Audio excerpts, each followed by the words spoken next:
90 minutes. That's all the warning Indianapolis got.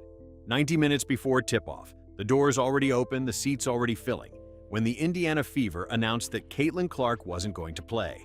No injury report the day before. No heads up. Just gone. And here's what matters tonight. The man whose franchise she turned into a fortune, Herb Simon, has about 24 hours left to show this city he's actually protecting her. Because Saturday night, on national television, Caitlin Clark walks back onto the floor. And the people who built their entire business around her still can't seem to keep her on it. Now understand, Clark herself isn't the one asking to sit. Just the opposite. She said it plainly. She wants to play. Every game on the schedule, all 44. The resolve has never once been in question here. The chaos lives entirely on the other side of it, with the people who run her team. So check the dates, May 20th, May 22nd, and the warning that came after. Same hand on the wheel every single time. Let's be clear about what Caitlin Clark is worth to Herb Simon. The Indiana Fever, the team almost nobody outside Indiana was watching 3 years ago, are now valued at around $560 million. That's not a misprint. $560 million. According to Sportico, that's a jump of more than 500% since Clark arrived in Indianapolis. Before her, the number sat under $100 million.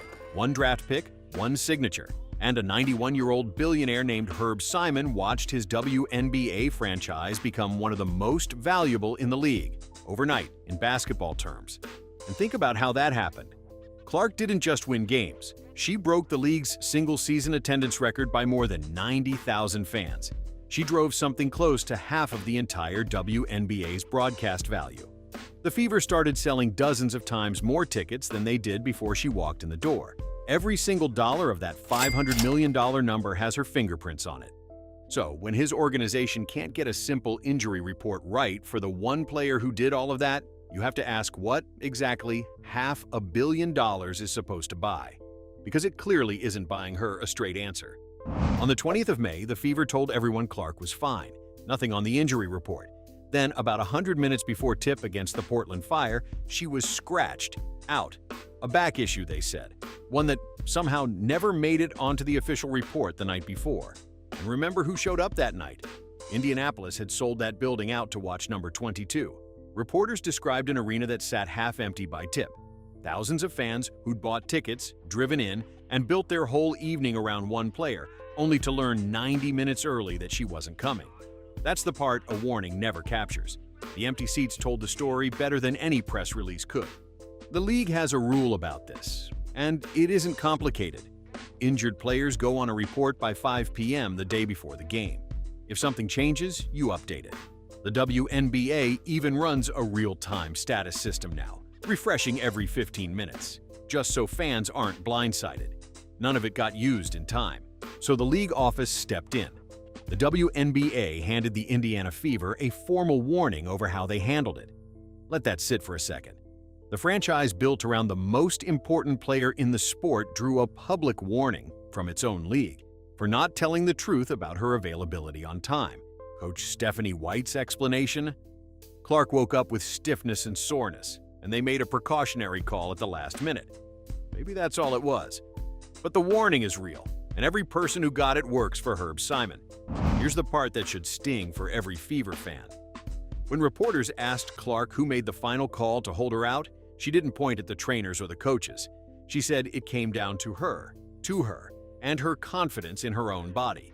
She talked honestly about how hard it is to come back from a run of soft tissue injuries, the mental side of trusting your legs again when you're one of the best players alive.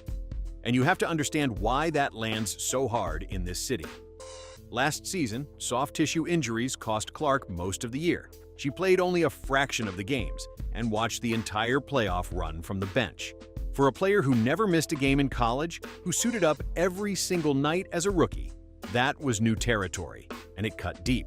So when she talks about confidence in her body, she isn't reaching for an excuse. She's telling you exactly what's at stake. And then she said the thing all of Indiana wanted to hear. She wants to play. Every night, all 44 games. Now, there's a louder story swirling underneath all this, that the Fever are quietly load managing her all season, maybe even nudging her toward the exit. White has flatly denied any load management plan.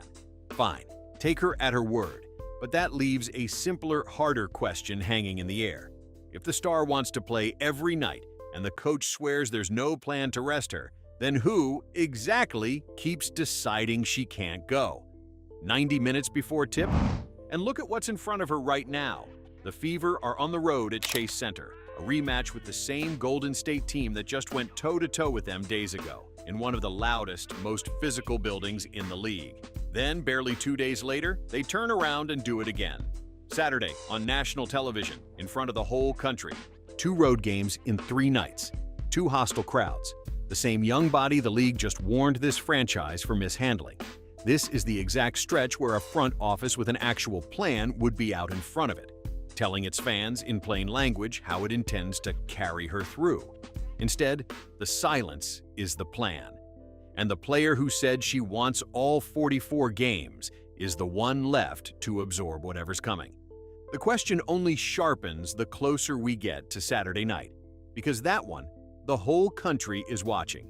You don't have to take a Fever fan's word that this is being handled badly. Listen to the voices outside Indiana. One prominent basketball analyst put it bluntly this week. If this were an NBA franchise, the face of the league, a healthy young superstar, a botched call on her availability, people in that front office would already be out of a job.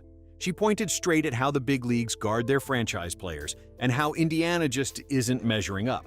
And here's what makes the criticism bite. Clark isn't limping through a lost season. She's playing like an MVP right now. Top 3 in the entire league in scoring, first in assists, already holding the record for the most 20-point 10-assist games in WNBA history. Second in the MVP race, behind only A'ja Wilson. Nobody is wrapping a player at that level in cotton wool for her own good.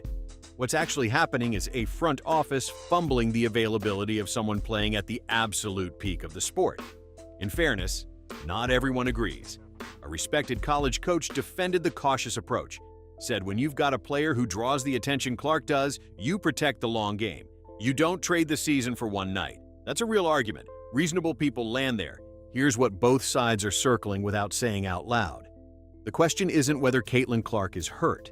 The question is whether the franchise that got rich off her even knows how to take care of her.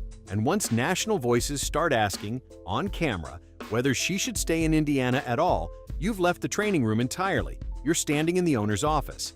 So, let's talk about the owner. Herb Simon is no small market afterthought.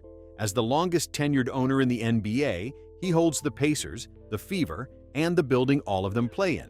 And he sat among the founders of the WNBA itself. Triple ownership, the NBA team, the women's team, and the arena. And there's a contrast in that ownership that ought to keep Indianapolis up at night. The Pacers, Simon's NBA franchise, have spent decades treating their stars like investments worth guarding. Same owner, same city, same building. So the question almost asks itself, does the women's team get that same care? Or are they the side of the operation that gets a groundbreaking instead of a plan? And in 2024, he was enshrined in the Naismith Basketball Hall of Fame, honored as one of the people who built this game in America. The league's own commissioner called him instrumental in nearly every major NBA and WNBA development across 4 decades. Read that again. The man honored for 40 years of growing the women's game now owns the franchise that can't keep its injury report straight for the most important woman ever to play it.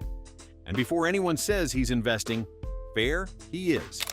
A $78 million training facility, the biggest in the WNBA, is going up right now. It opens in 2027, which is wonderful, and completely beside the point. A building that opens in 2027 does nothing for the body getting scratched 90 minutes before tip in 2026. You don't protect a player with a press conference and a hard hat. You protect her with a plan. And right now, nobody in Herb Simon's organization has shown us one. Which brings us to Saturday night. National television, CBS, the Indiana Fever at the Portland Fire, with the whole country watching the player who carries this league. Caitlin Clark will be on that floor, or she won't. And either way, the decision will have run through the same organization that just got warned by its own league and questioned by half the national media. Herb Simon has about 24 hours. 24 hours to do the one thing a Hall of Famer who helped build the women's game should know better than anyone: Protect the player who made his franchise worth $500 million. So I'll leave you with the question Indianapolis is really asking tonight. What would protecting Caitlin Clark actually look like? A real plan? A straight answer? A front office that treats her like the asset they keep saying she is? And is anyone in Herb Simon's building going to show us one before the cameras come on Saturday night? Tell me what you think down below, because the clock is already running.